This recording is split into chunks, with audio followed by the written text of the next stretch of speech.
have hundreds of thousands of people here, and I just want them to be recognized by the fake news media. Turn your cameras, please, and show what's really happening out here, because these people are not going to take it any longer. They're not going to take it any longer. The FBI has arrested hundreds of people in connection with the January 6th insurrection. But I think right here, we're going to walk down to the Capitol, and we're going to cheer on our brave senators and congressmen and women. Jacob Lang is an American hero. He saved 2 lives on January 6th. Both of those men have signed sworn affidavits saying that the only reason why they're alive is because Jacob pulled them out of a pile of being crushed and suffocated to death. Jacob Lang is still sitting in jail right now. Used to be in America, if you saved a man's life or a woman's life, you were considered to be a hero. But Jacob Lang did it on January 6th, 2 lives, and he's still incarcerated. So we need to tell that story. America, you deserve the truth. You deserve the full story. You deserve to view the historic event of January 6th beyond the censored lens of mainstream media. Hello, I'm Jake Lang, a 27-year-old political prisoner that has been locked up in solitary confinement for over 17 months.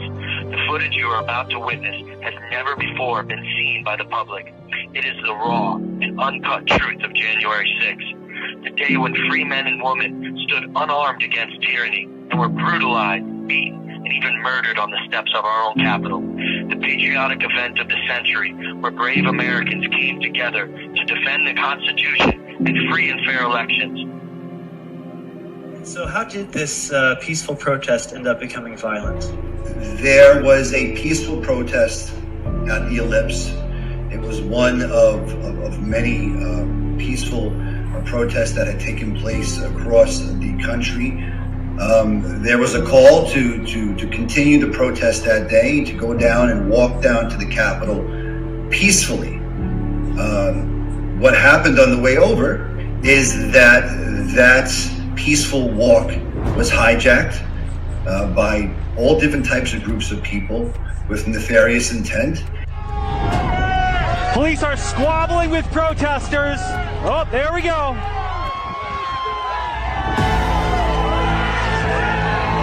And they just breached the Capitol again.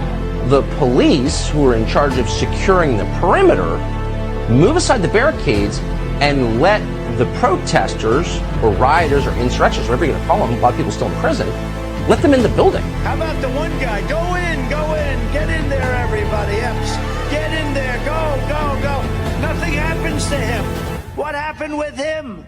People were funneled into areas of the Capitol that were either undermanned or that had defenses had been taken down, barricades had been moved by people like Ray Epps and a bunch of other nefarious actors that day. There's a man called Ray Epps who was a longtime conservative activist.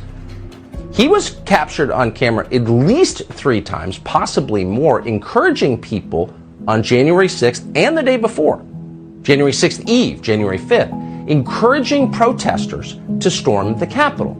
Tomorrow, we need to go into the Capitol. Into the Capitol. Peacefully. Fed. Okay, folks, grab the word. As soon as the president's done speaking, we go to the Capitol. The Capitol's this direction. Is this guy going to be charged? Where is he? He was on the FBI most wanted list. Now he's not? Exactly how many of those present at the Capitol complex on January 6th were FBI confidential informants, agents, or otherwise working directly or indirectly with an agency of the United States government? We already voted. What have they done? Let's take it. Let's go! Come on! Okay, we're in! Come on! We gotta fill up the Capitol! Come on! Stop there! We need help! We're gonna fill up the Capitol! Come on! Move forward! Climb up over the wall! Get into those bleachers! there was the largest manhunt in American history conducted after this day, January 6th. We're still talking about it, as noted, a year later. And yet this guy is not only unidentified, nobody in authority seems interested in the slightest in finding out who he is. Any FBI agents or confidential informants actively participate in the events of January 6th, yes or no? Sir, I can't answer that. Did any FBI agents or confidential informants commit crimes of violence on January 6th? I can't answer that, sir. Did any FBI agents or FBI informants actively encourage and incite crimes of violence on January 6th? Sir, I can't answer that. Allegedly, the story goes that a man dropped off pipe bombs at the DNC and the RNC. Our FBI has showed us a couple of stills of those individuals, and there has been nobody telling us anything beyond it. I live in D.C. There's a camera on every corner. Yep. The Capitol building, the White House, the most secure buildings possibly in the world. We're seeing Tucker Carlson, Joe Rogan start to show that the FBI had some involvement in January 6th. We're urging supporters to go toward the Capitol building. What is your assessment as you're watching more and more of this information come out? Well, I have been watching, and I've been watching it very closely, and a lot of people are being treated very unfairly. This should never happen in our country or any country, what happened to them, especially when you look at the way the so-called other side is treated. But this pipe bomber or bomber, who knows if it was a pipe, who knows what it was, they never found him. I've seen pictures of him, and very clear pictures, and you know that they do have cameras, not just a camera, they have many cameras on every corner. And I would imagine they probably know who he was, and I guarantee he wasn't one of the people that were at that protest for the right reason. It was a protest. You know, the insurrection was November 3rd, the election day. This was a protest about a rigged election. We have put together, I think, the most extensive and inclusive voter fraud organization in the history of American politics. All of us here today do not want to see our election victory stolen by emboldened radical left Democrats, which is what they're doing, and stolen by the fake news media. That's what they've done and what they're doing. We will never give up. We will never concede. It doesn't happen. You don't concede when there's theft involved.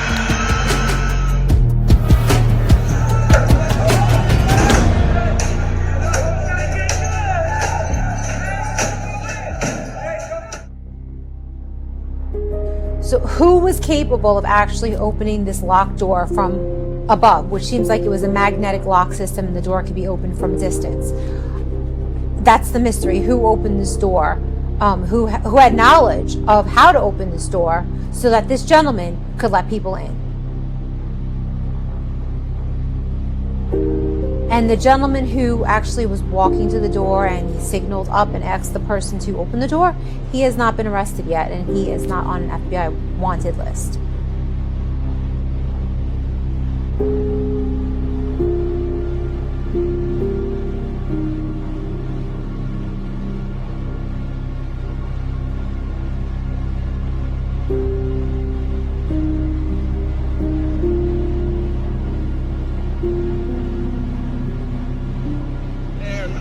They broke through the police line and people are going in.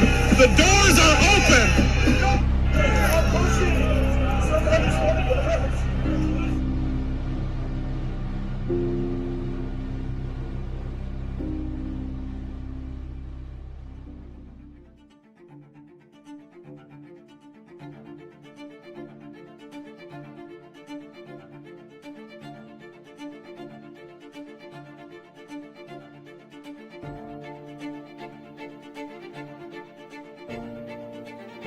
Peacefully to discuss what needs to be done to save our country. Remain calm.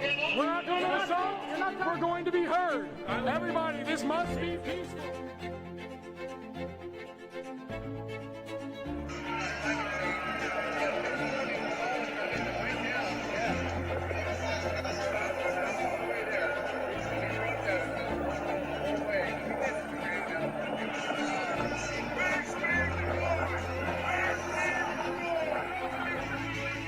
Protesters were then pushed up against the walls of the Capitol. the police who were defending the walls of the Capitol then pushed back against the protesters, and a conflict ensued as a result.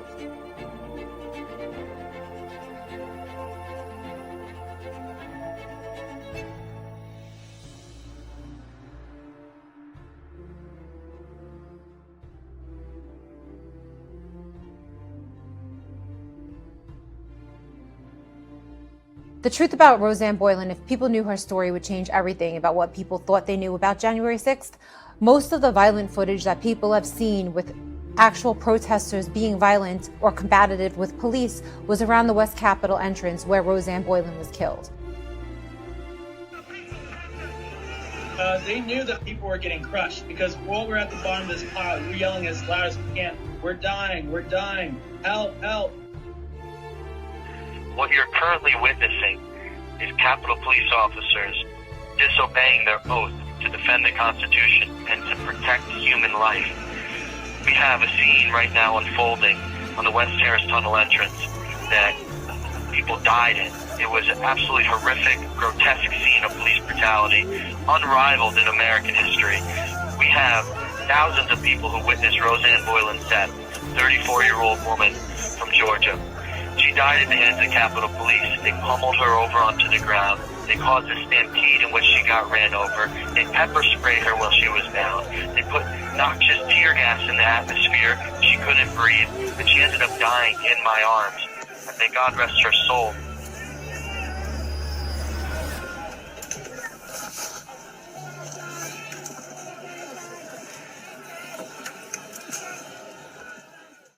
The real fights that the news talks about in the media, where they drag the police officer down and they're beating the police officer and all that, and they say the things about the police they shouldn't be saying, that was after they killed Roseanne Boyland. That was after they almost killed me. That was after they gassed an entire crowd.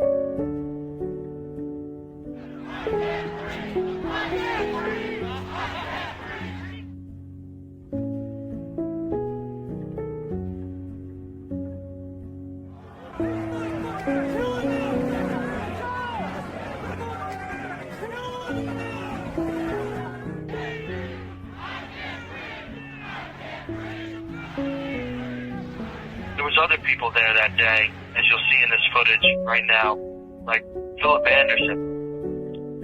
He's a young black man from Texas who's a brave patriot who's come forward recently and signed an affidavit, court-sworn affidavit, that saying that if it wasn't for me, that he would be dead that day by the hands of the Capitol Police. This is just another story of the countless stories that are horrific from January 6th of people being shot with tear gas canisters, hit with rubber bullets, pummeled over the head with steel batons. There was a concerted effort by the Capitol Police that day, to absolutely punish the American people and hurt them, and not to defend human life, and not to usher them into the building and take selfies like we've seen in some different parts. On the West Terrace Tunnel entrance, they were there to hurt people. They weren't fighting back, we're getting crushed. What they did was they pushed more and more people on top of us. They were beating and beating and beating.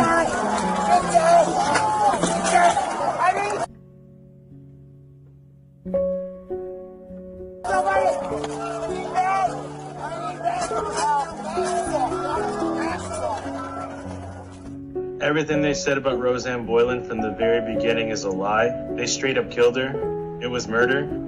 And I was holding her hand as she died, all right? And everything she felt, I felt as well, because I was right there next to her at the bottom of the pile holding her hand. There's nothing more devastating than watching men and women unarmed be killed by our own police officers in this country. Roseanne Boyland was seen being beaten by a policewoman while she was laying there seemingly unconscious. Here's how you know the Capitol Police are evil. When Roseanne Boyland is lying there on the ground, dying, motionless, not moving at all, a Capitol Police officer beats her over the head with a baton. And now the Capitol Police Department has ruled that that was objectively reasonable. I think they said objectively, or maybe they said something. Yeah, they ruled that that was reasonable. I'm like, hold on. How's it reasonable to beat a dying woman over the head with a baton?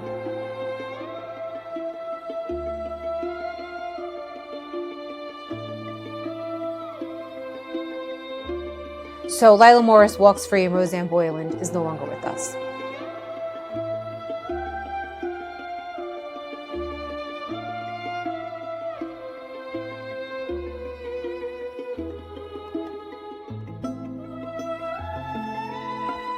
I always said to myself since day one, before I knew about Roseanne Boyland, what would make Trump supporters, who are normally back the blue, former military guys, attack police officers or seemingly be very hostile towards police officers? And it wasn't until months later that I discovered the story of Roseanne Boyland and the fact that we're actually watching a woman being brutalized by a police officer and being crushed by a crowd. And when they tried to pull her out of the crowd, they were being tear gassed by police. So police was preventing actual Trump supporters from rescuing multiple people that were at the bottom of a pile. That is the real story, and if people knew that there was a chance that police possibly killed another protester, not Ashley Babbitt, but Roseanne Boyland, and that the reason that these Trump supporters were violent or were acting hostile towards the cops was because they were trying to save people's lives, then that changes the whole narrative. It was like something you'd see out of a movie, like in a war scene. And it was a really terrifying experience. If it wasn't for Jake Lang, I definitely would be dead.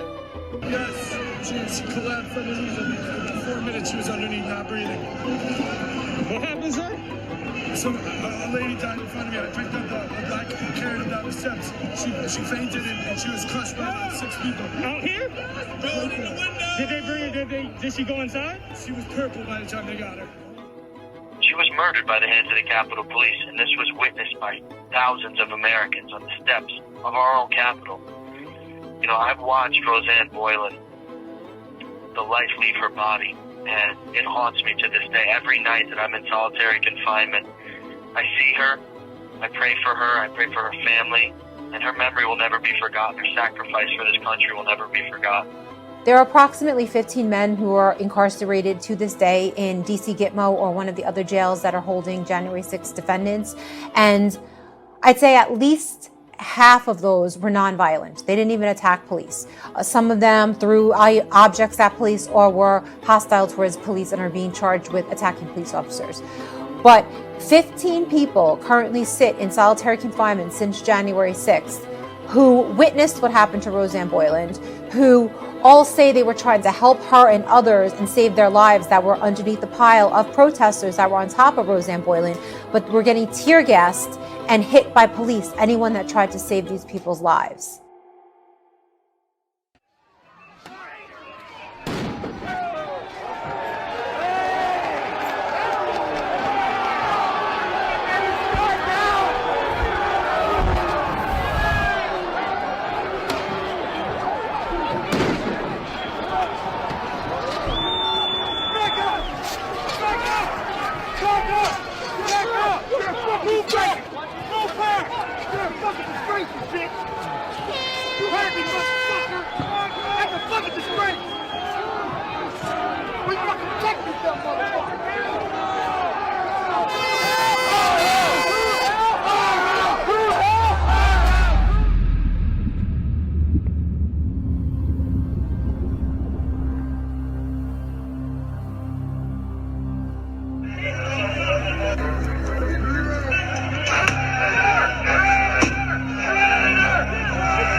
The Capitol Police were understaffed, they were undermanned, despite multiple calls from President Trump and from other people in the administration to man the Capitol and to defend it better.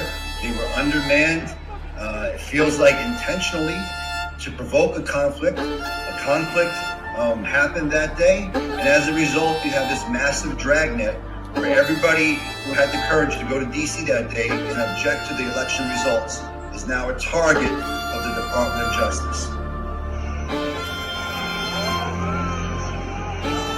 This citizen journalism needed to pull back the media curtain and expose their lies by showing you the truth.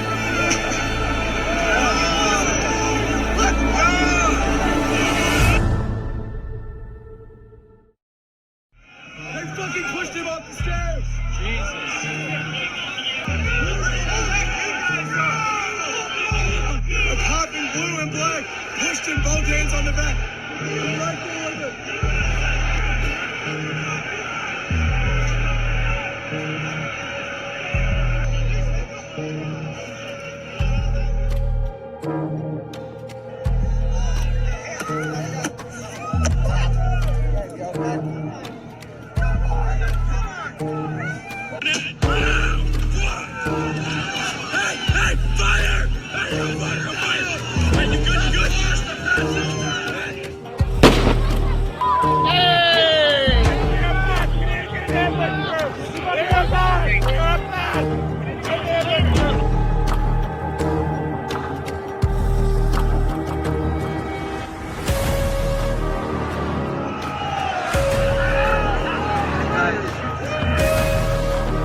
They enticed them, they entrapped them, and then they attacked them. We're gonna beat the fuck out of that guy. The cops are beating the fuck out of that guy.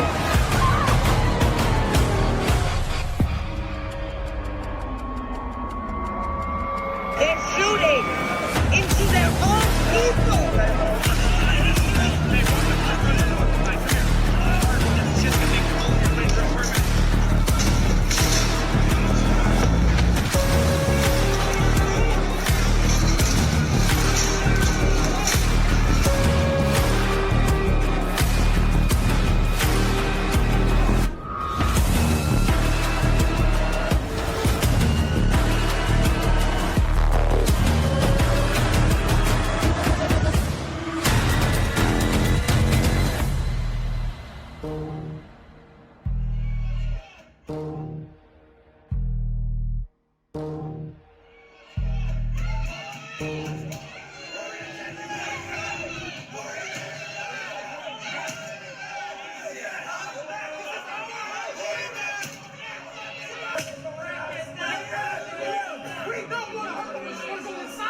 Ashley Babbitt was a protester that was shot and killed by Capitol Police Officer Michael Byrd.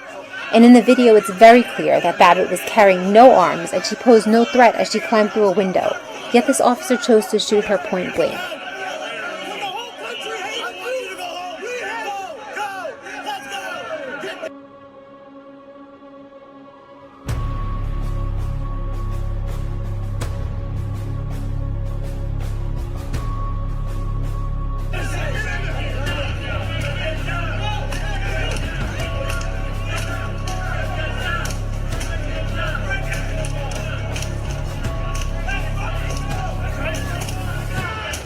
In most jurisdictions, the use of deadly force is justified only under conditions of extreme necessity as a last resort, when all lesser means have failed. Deadly force was not necessary to deal with Ashley Babbitt, an unarmed veteran and woman who posed no imminent threat. You can see this creepy hand with a gun in it to the side pointing at the door, almost laying in wait for someone to shoot.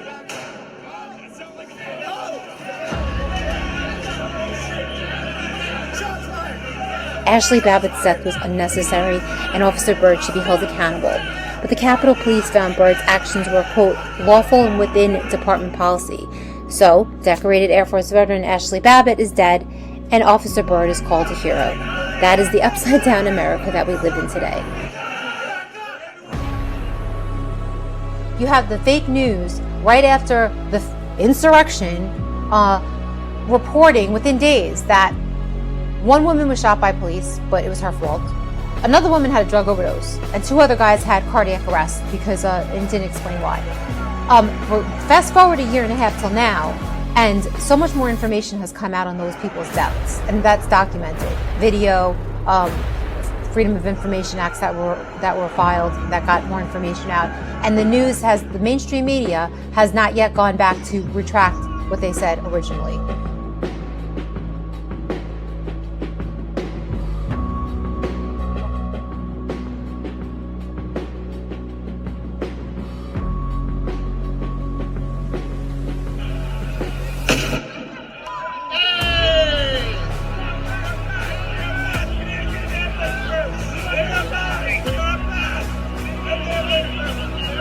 As flashbang grenades went off, a man in the crowd suffered a medical emergency and then was pulled out to get CPR. So we got someone on the ground right now, passed out, getting CPR done. They can't get anybody in here, and the cops are throwing flashbangs into the crowd. They're trying to save this guy's life right now.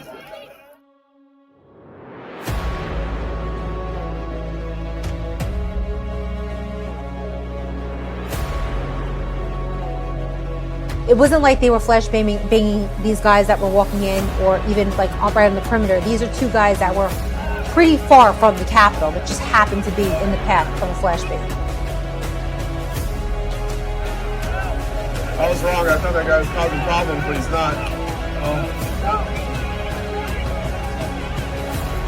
I think that man probably died. I think it's So no one ever talks about in the mainstream media these two guys and how they really died. If you Google their names for the rest of time, unless it's changed and we get the narrative changed, it'll just say that they had cardiac arrests at a Trump rally. The mainstream media actually started a rumor that one of them tased himself to death. The cop grabs him and throws him back.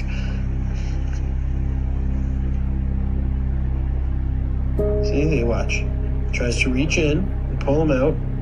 The cop grabs him and throws him back into that corner. Nope, you stay right there. We want you where we can beat you. And then what happens from there, as you can imagine, he's thrown back into the corner, and they proceed to beat him. You see one guy in the yellow right there, who's reaching over and beating him with a stick. The other riot cops to the left, reaching over and beating him to the stick. Now he's cowering in the corner down on the ground, covering up, trying to reduce the blunt force trauma. That's rage. The officer with the white shirt at the foreground, the bottom right, he's got this baton, and he just keeps hitting over and over and over again.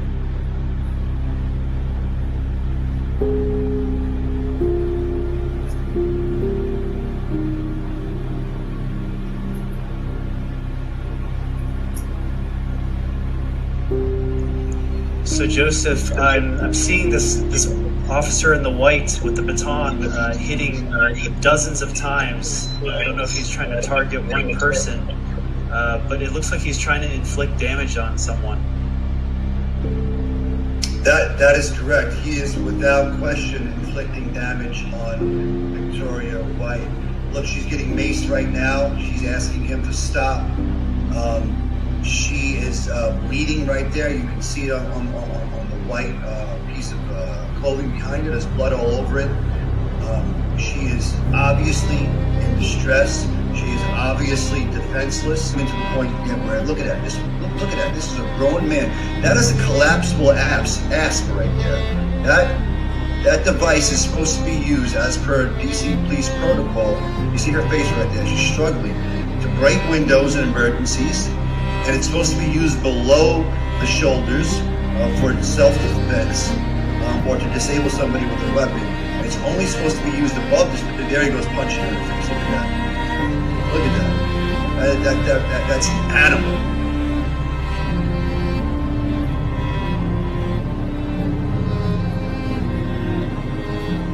There is also video documentation of Jake Lang trying to save the life of Roseanne Boyland. But because he was preoccupied with Philip Anderson, a bunch of other people pulled Roseanne Boyland out, and there's video footage that I'm still trying to obtain that I know exists to this day of Roseanne being worked on by Trump supporters. It's very emotional footage, desperately trying to revive her, doing CPR on her, trying to give her resuscitation, when the cops whose job it was just stood by watching, tear gassing them and beating them. So there's footage that exists that people have not seen, and when they see this footage, it's going to really help change the narrative. A bunch of President Trump's supporters are still rotting in jail cells, still being denied bail, not brought to trial yet, denied their basic rights as American citizens, abused, tortured, denied their basic rights as human beings. And don't be surprised if these psychopaths who run DC try keeping some of these patriots locked up for all 4 years of this fake installed Biden regime. the Obama administration. And they'll do it just for the sick thrill of it. Jake Lang, who we spoke to not long ago, is one of those political prisoners being held in the DC gulag. He was arrested almost immediately after January 6th, so he's already been rotting in there for a whole year now. And these worthless courts have repeatedly refused to let him out on bail while his trial is pending. Keep in mind that right now in DC, more than 90% of criminals are let out with no bail whatsoever. They're just let back onto the streets. In DC, more than 90% of criminals are let out with no bail whatsoever. They're just let back onto the streets. Where, of course, a lot of them continue committing crimes because, hey, why not? In New York and in San Francisco and in Philadelphia, mentally ill vagrants are left totally unchecked until finally they just kill somebody. And keep in mind that last summer, thousands of Antifa and Black Lives Matter domestic terrorist goons assaulted police, targeted them for assassination, threw Molotovs at government buildings, lit fire to occupied police precincts, burned down churches, destroyed staple corner stores, raped people, assaulted people, caused $12 billion in damage over the summer of 2020 in just a 3-month period in the name of a career criminal, home invading thug. And sure, many of them got arrested, but almost all of them were released immediately without bail. Was January 6th different from other protests around the country that had occurred previously that spring and that summer? And if so, how? Following the death of George Floyd, there were, from what I have calculated, 537 different protests or riots where property damage was done and or other crimes were committed. Of those 535 plus riots, that happened in a 10-week span. So there was approximately 50 or more of them happening throughout our country on a weekly basis, with over billions of dollars in property damage being done. This is one day, one afternoon, where there are a handful of officers as opposed to over 2,000 officers alleged to have been injured. And on this one day, there is about $1 million in property damage as compared to over $2 billion. So as far as a breakdown, this is one afternoon, one day that ultimately was not what it was intended to be, that spun completely out of control.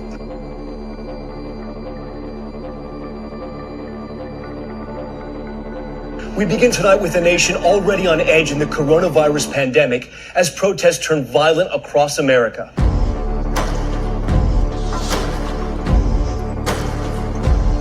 During 2020, there was up to $2 billion in damage due to the riots that swept the nation.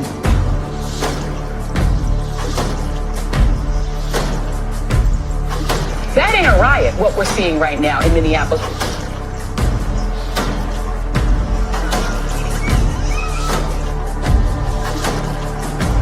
How I characterize this is mostly a protest. It is not generally speaking unruly. We must ask ourselves, what is the hidden agenda between the difference of treatment from the January 6th political prisoners to the Black Lives Matter and Antifa rioters? Principled anti-fascist. I argue to you tonight, all punches are not equal morally. It says it right in the name, Antifa, anti-fascism, which is what they were there fighting. Listen, there's, no organization is perfect. There was some violence.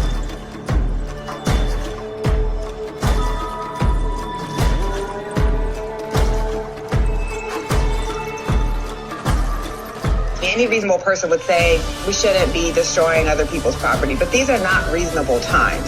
Thank goodness for the looters, man. And please, show me where it says that protests are supposed to be polite. and peaceful. I don't care that much about statues. Throwing it into the harbor? People do what they do. What you're seeing behind me is one of multiple locations that have been burning in Kenosha, Wisconsin. Do not get it twisted and think that, oh, this is something that has never happened before, and this is so terrible, and where are we, and these savages and all of that. This is how this country was started. People get mad. Most of the major movements in American history have started at the grassroots level and at some point have turned into direct conflict with American government. So remember your history before you judge your present. And if you see anybody from that cabinet in a restaurant, in a department store, at a gasoline station, you get out and you create a crowd. And you push back on them. And you tell them they're not welcome. Why have I been held for 17 months with no bail? Well, the kid gloves have been handed off to Black Lives Matter and Antifa protesters for firebombing buildings and assaulting police officers with no regard for human life. There's an obvious bias against conservatives in America. They tried to burn down Washington. We're talking federal buildings. They were terrible. Every Democrat city was on fire. And nobody says anything about it. Antifa and BLM were causing such problems, including death. You have to have equal justice. It's very, very unfair what's happened to this group of people. No one can tell me that if had been a group of Black Lives Matter protesting yesterday, they wouldn't have been treated very, very differently than the mob of thugs that stormed the Capitol. We all know that's true. And it is unacceptable. Totally unacceptable.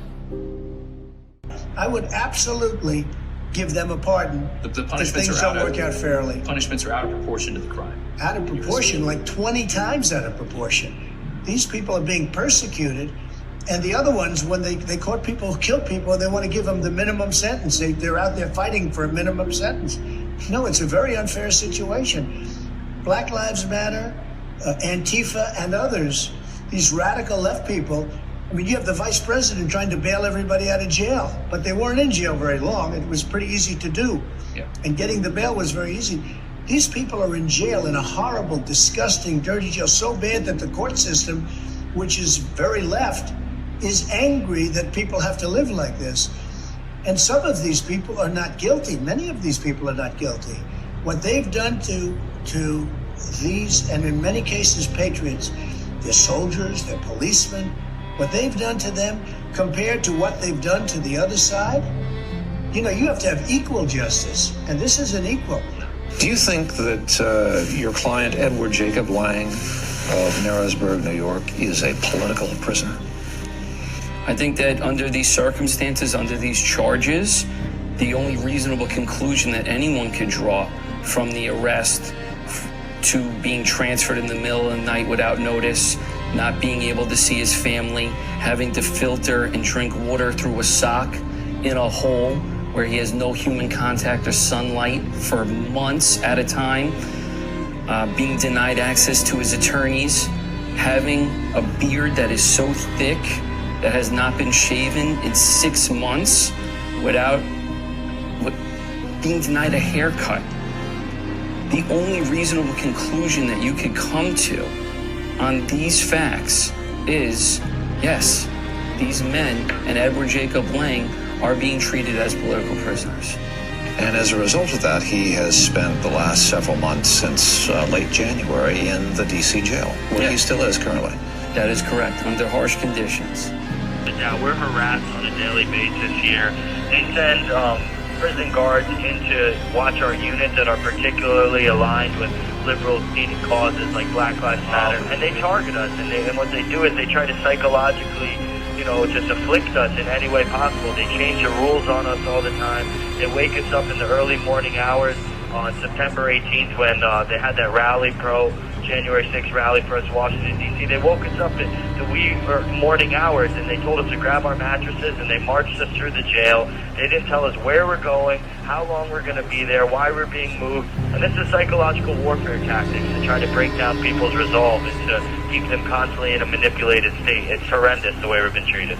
So, Jake, no doubt you're going to probably face some repercussions for even doing this interview with us today. Are you a little worried about that?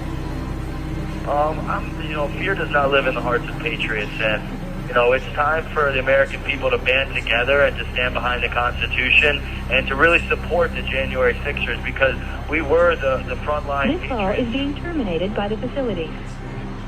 Uh-oh. Yep. All right. Interesting. Someone didn't like that conversation.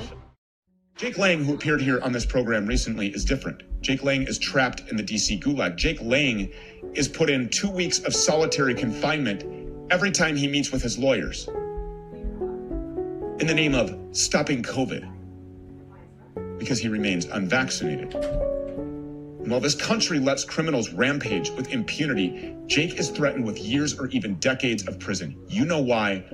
Absolutely nothing normal. Every single aspect of this is unusual, and the treatment that these men have endured needs to stop. And it is wholly unconstitutional and completely unreasonable in every sense of the word. My fellow Americans, the documentary that you just witnessed attempts to go back and show you what happened both before, up to, during, and after the J6 political protests in our nation's capital. If you have no justice for one, you have justice for none. And that is exactly what's happening in our country.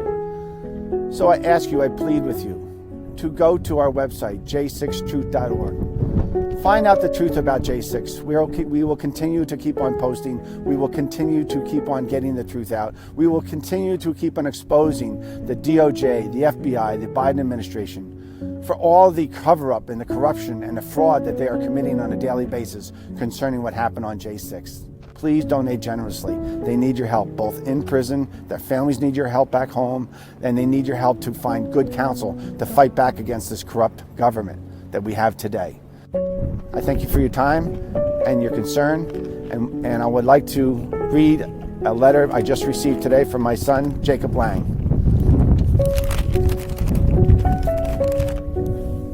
Hello, Faja. Another glorious day to be alive. What was it that famous president said?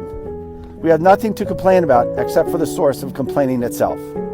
Staying grateful and praising God, even in these valleys and hard days, makes all the difference in the world.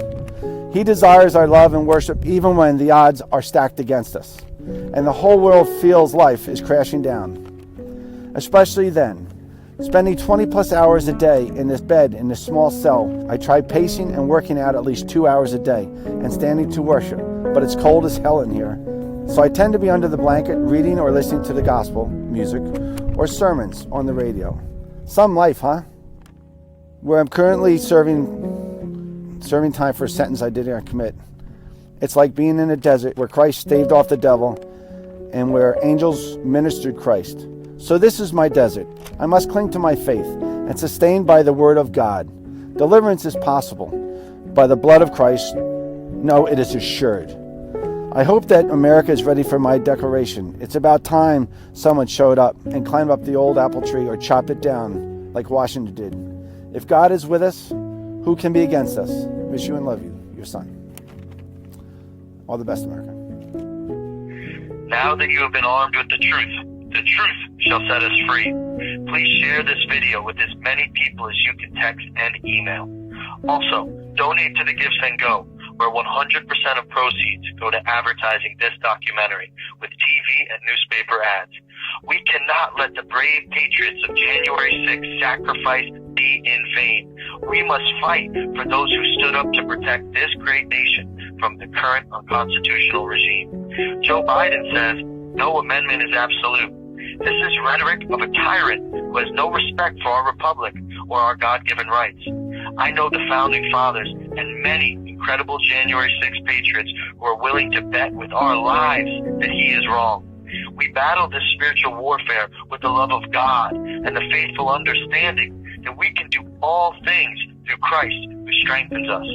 So we will never back down and we will never surrender to tyranny, because fear does not live in the heart of a patriot. May God bless you and uplift you and give you liberty before death.